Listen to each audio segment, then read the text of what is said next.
Hello students, ഇന്ന് നമ്മൾ discuss ചെയ്യാൻ പോകുന്നത് +2 കെമിസ്ട്രിയിലെ സെക്കൻഡ് ചാപ്റ്റർ സൊല്യൂഷൻ ആണ്. നിങ്ങൾ ചെറിയ ക്ലാസ് മുതലേ പഠിക്കുന്ന ഒരു ടോപ്പിക്കാണ് സൊല്യൂഷൻസ് അല്ലേ? ആൻഡ് സൊല്യൂഷൻസിന് നിങ്ങൾക്ക് ഒരുപാട് എക്സാമ്പിൾസും അറിയാം. For example sugar solution, salt solution etcetera. You know what is the importance of studying this chapter? നമ്മുടെ ചുറ്റും ഒരുപാട് കെമിക്കൽ റിയാക്ഷൻസ് നടക്കുന്നുണ്ടല്ലേ? For example in the living system, അതായത് അനിമൽസിൻ്റെയും പ്ലാന്റ്സിൻ്റെയും ബോഡിയിൽ, അതുപോലെ ഇൻഡസ്ട്രിയൽ പ്രോസസ്സിൽ, ഈവൻ നമ്മുടെ വീട്ടിലൊരു ഫുഡ് പ്രിപ്പയർ ചെയ്യുകയാണെങ്കിൽ കൂടി അതിലൊരുപാട് കെമിക്കൽ റിയാക്ഷൻസ് നടക്കുന്നുണ്ട്. ഈ കെമിക്കൽ റിയാക്ഷൻസിലെല്ലാം ഒരു സബ്സ്റ്റൻസ് ഏറ്റവും ഫാസ്റ്റായിട്ട് പാർട്ടിസിപ്പേറ്റ് ചെയ്യുന്നത് അത് അതിൻ്റെ ഡിസോൾവ്ഡ് സ്റ്റേറ്റിലായിരിക്കുമ്പോഴാണ്. അതുകൊണ്ട് തന്നെ ആസ് എ കെമിസ്ട്രി സ്റ്റുഡൻറ്റ് സൊല്യൂഷൻസിനെ കുറിച്ച് കൂടുതൽ കാര്യങ്ങൾ അറിഞ്ഞിരിക്കേണ്ടത് വളരെ അത്യാവശ്യമാണ്. അതുമാത്രമല്ല, വളരെ രസകരമായി പഠിക്കാൻ പറ്റുന്ന ഒരു ചാപ്റ്റർ കൂടിയാണിത്. ഓക്കെ, ഈ ചാപ്റ്ററിൽ നമുക്ക് മെയിനായിട്ട് പഠിക്കാനുള്ള topics definition of solutions, types of solutions, expressing concentration of solutions, solubility, vapor pressure of liquid solutions, ideal and non-ideal solutions, colligative properties and determination of molar mass, abnormal molar masses, ഇത്രയും കാര്യങ്ങളാണ്. Okay, അപ്പോൾ നമുക്ക് ഓരോ ടോപ്പിക്സും 1 by 1 ആയിട്ട് നോക്കാം.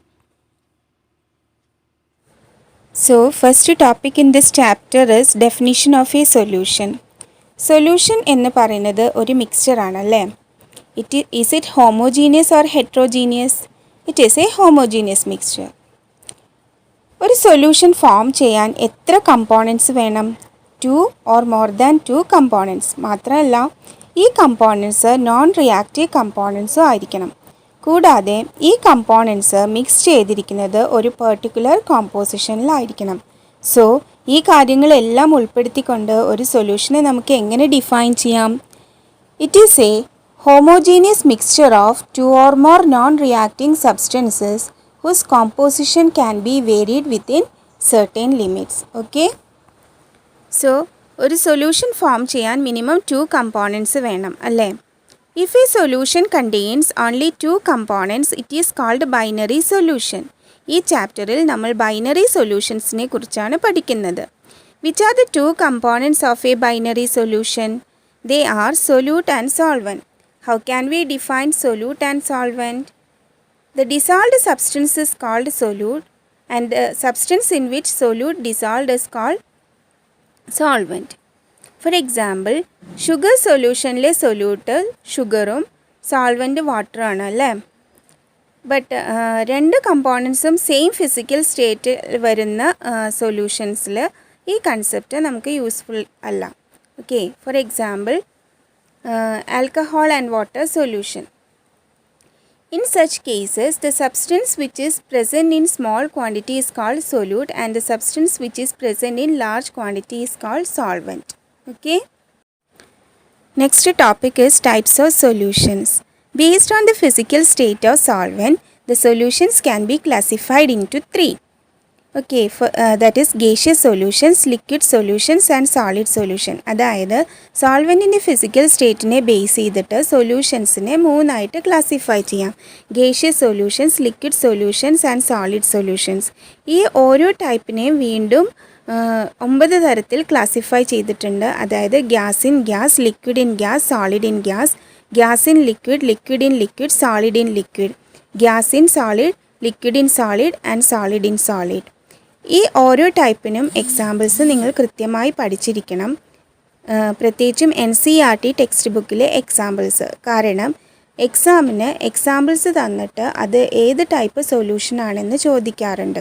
Okay, so let us discuss in detail. First one gaseous solution and in that the first one is gas in gas. Example, mixture of oxygen and nitrogen gas. Second one, liquid in gas. Example, chloroform mixed with nitrogen gas. Third one, solid in gas. Example, camphor in nitrogen gas. നിങ്ങൾക്കറിയാം camphor sublime ചെയ്യുന്ന ഒരു solid ആണ് അല്ലേ?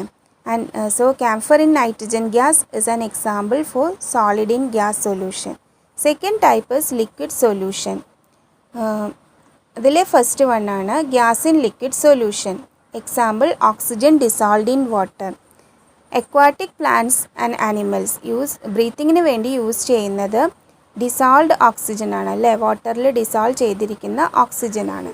So oxygen dissolved in water is A gas in liquid solution. Second one liquid in liquid solution, that is ethanol dissolved in water. Third one solid in liquid solution, example glucose dissolved in water. Almost all solutions are of this type, that is solid in liquid solution. And the third type solution is solid solutions. In that section first one is gas in solid. Example solution of hydrogen in palladium. Organic കെമിസ്ട്രിയിലെ catalytic hydrogenation എന്നുള്ള റിയാക്ഷൻ്റെ കാറ്റലിസ്റ്റാണ് hydrogen in the presence of palladium. Palladium ഒരു transition മെറ്റലാണ്. അപ്പോൾ ഈ കേസിൽ hydrogen gas palladium മെറ്റലിൻ്റെ ഇൻഡസ്ട്രീഷ്യൽ സൈറ്റ്സിലാണ് ഓക്യുപ്പൈ ചെയ്തിരിക്കുന്നത്. So solution of hydrogen in palladium is an example for gas in solid solution. Next one liquid in solid solution. Example amalgam of mercury with sodium. A mixture of mercury with a metal is known as amalgam. Here it is amalgam of mercury with sodium metal, and it is an example for liquid in solid solution.